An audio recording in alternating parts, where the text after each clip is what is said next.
Olá, colegas. Sejam bem-vindos à videoaula sobre auditoria baseada em risco. Meu nome é Arnaldo Ribeiro e trabalho na Diretoria de Auditoria da Secretaria de Métodos e Suporte ao Controle Externo do TCU.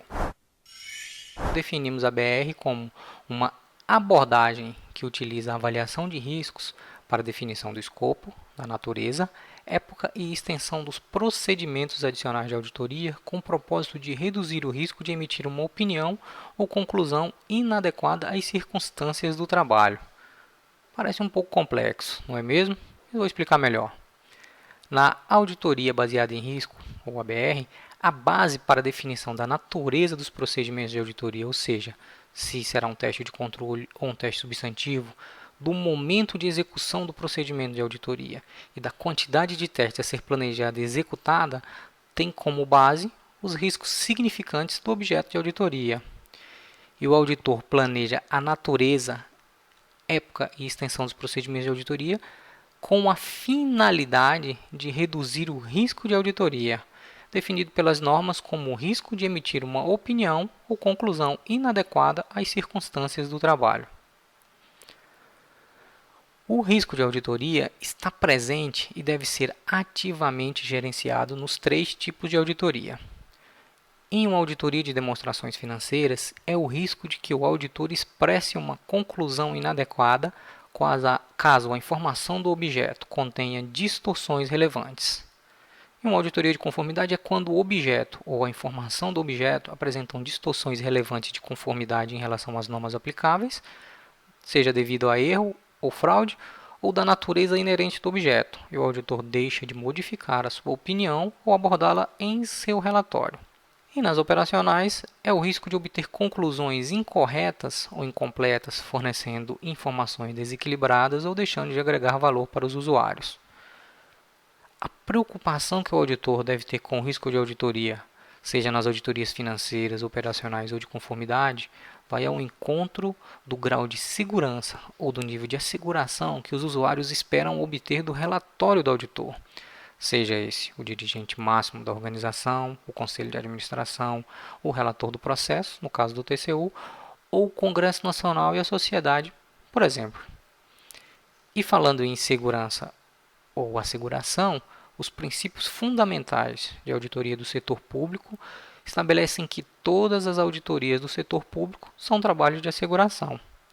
E assim define dos trabalhos onde o auditor visa obter evidências apropriadas e suficientes para expressar uma conclusão, de forma a aumentar o grau de confiança dos usuários previstos sobre o resultado da mensuração ou avaliação do objeto, de acordo com os critérios que lhes sejam aplicáveis. Ou seja, um trabalho de asseguração objetivo é aumentar a confiança dos usuários sobre a informação do objeto, seja essa informação preparada e apresentada por uma parte responsável ou apresentada diretamente pelo auditor em seus relatórios. Desse modo, temos que, com base nas normas, todas as auditorias do setor público são trabalhos de asseguração, que, por sua vez, se dividem em 2 tipos: em trabalhos de certificação, onde a parte responsável mensura o objeto de acordo com os critérios e apresenta a informação do objeto, sobre a qual o auditor então obtém evidência de auditoria suficiente e apropriada para proporcionar uma base razoável para expressar uma opinião ou conclusão. Temos também os trabalhos de relatório direto, é onde o auditor é quem mensura ou avalia o objeto de acordo com os critérios e apresenta seu relatório na forma de achados, conclusões, recomendações ou de uma opinião.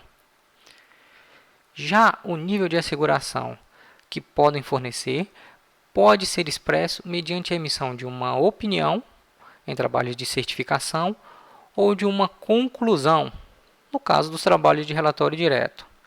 O nível de asseguração pode ainda ser transmitido também de outras formas. Por exemplo, em alguns trabalhos de relatório direto, o auditor não dá uma declaração explícita de asseguração sobre a informação do objeto. Nestes casos, o auditor fornece aos usuários o grau de confiança necessário, descrevendo explicitamente, de uma maneira equilibrada e fundamentada, como os achados, os critérios e as conclusões foram desenvolvidos e por que a combinação de achados e critérios resultaram em uma determinada conclusão geral ou recomendação.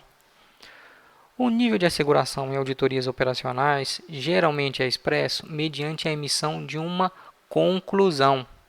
Nas auditorias financeiras, mediante a emissão de uma opinião, geralmente em formato padronizado, e nas auditorias de conformidade, mediante a emissão de uma opinião ou conclusão, vez que podem ser tanto trabalhos de certificação como trabalhos de relatório direto.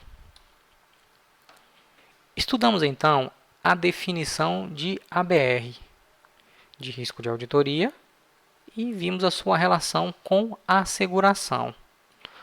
No entanto, devo utilizar uma abordagem baseada em risco nas auditorias que irei executar? A resposta a este questionamento está nas normas. Vejamos o que diz a ISAI 100-46.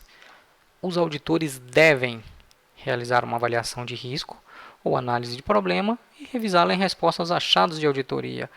Observe que as normas estabelecem duas abordagens, ou baseada em risco ou baseada em problema.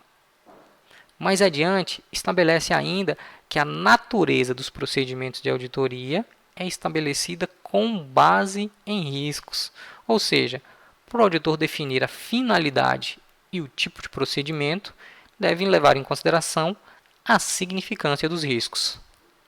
As normas de auditoria do TCU também trazem orientação nesse sentido. Vamos ver o que diz o item 71 das normas de auditoria do Tribunal.